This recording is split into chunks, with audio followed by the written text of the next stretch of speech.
হয়নি, তার মধ্যে এই রাজ্যে লক্ষ লক্ষ মানুষের কর্মসংস্থান কেড়ে নিতে মরিয়া হয়ে উঠেছে এই সরকার। আজকে দাঁড়িয়ে শুভেন্দু অধিকারী হুট করে মনে হয়েছে যে হকারদেরকে ছেড়ে দিয়ে, হকারদেরকে উচ্ছেদ করে দিয়ে একটু সৌন্দর্য গড়ে তুলবেন, সোনার বাংলা গড়ে তুলবেন।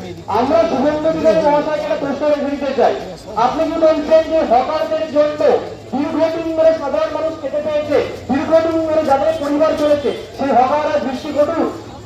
আপনার ভোট নেওয়ার সময় কথাগুলো মনে ছিল না? এই একবার আপনি ভারতে নিয়েছেন, প্রচুর সুবিধামে প্রচুর ছেলে খেলা করেছেন, তখন আপনার মনে ছিল না? আজকে ভোটের পর আদানি আম্বানির জোরে আপনার উচ্ছেদ করার কথা মনে পড়ছে। আজকে ভোটের পর আপনি বুল্ডোজার নিয়ে দমদম সেখানে একজন বয়স্ক মহিলার দোকান ভেঙে দিচ্ছে। আপনারা বড় বড় কথা বলেন আপনাদের প্রতিশ্রুতিতে, আপনারা কোনো সাধারণ মানুষের পক্ষে নন। আপনারা হিন্দুদের কথা বলেন, আপনারা কোনো হিন্দুর পক্ষে নন, আপনারা স্পষ্টভাবে আদানি আম্বানির পক্ষে। কালকে আদানি আম্বানির স্বার্থে যা করতে হবে আপনারা তাই করবেন। এবং উল্টো দিকে আমরা এটা বলতে চাই, আপনারা যত ঘুরে ধরে আদানি আম্বানির পক্ষে দাঁড়াবেন, আমরা তত ঘুরে ধরে শ্রমজীবী মানুষের পক্ষে দাঁড়াবো।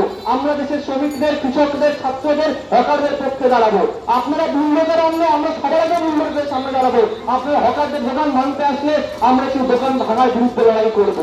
আপনারা যদি ভেবে থাকেন যে ইউপির মতন, হরিয়ানার মতন, গুজরাটের মতন আপনার দিকে দিকে শ্রমজীবী মানুষকে খুন করে দাঁড়াবেন, তারপর সেখানে বলবেন মডেল সিটি তৈরি হয়েছে, হায়দ্রাবাদ মডেল সিটি তৈরি হয়েছে, আপনি বাংলায় সেটা করবেন, কলকাতায় সেটা করবেন, ভুল করছেন। গোটা রাজ্যে বাস করছেন।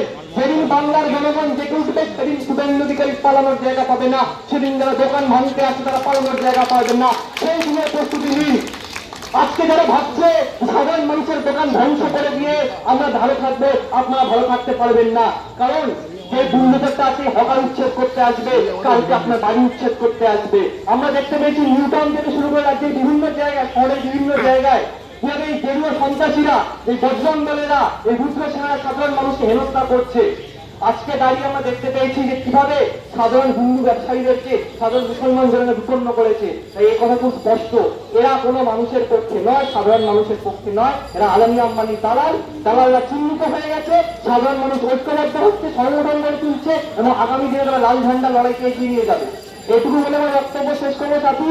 আগামী দিনে এই লড়াই এগিয়ে যাবে, এই লড়াই আরো তীব্রতর হবে। কেউ যদি ভেবে থাকে যে কোনোভাবে আক্রমণ নামিয়ে বুল্ডোজার নামিয়ে লড়াইটা আটকে পারবে, তারা পারবেন না। কোন সরকার আজ পর্যন্ত পারেনি। হিটলার যদি না পারে থাকে, মুসলিম যদি না পারে থাকে, তাহলে কোনোদিন এটা সম্ভব নয় যে শুভেন্দু অধিকারীরা পারবে। তাই হকার উচ্ছেদ করা হচ্ছে আদানি আম্বানির স্বার্থে। সে হকার উচ্ছেদ আমরা আছি, সেখানে আগামী দিনে থাকবে।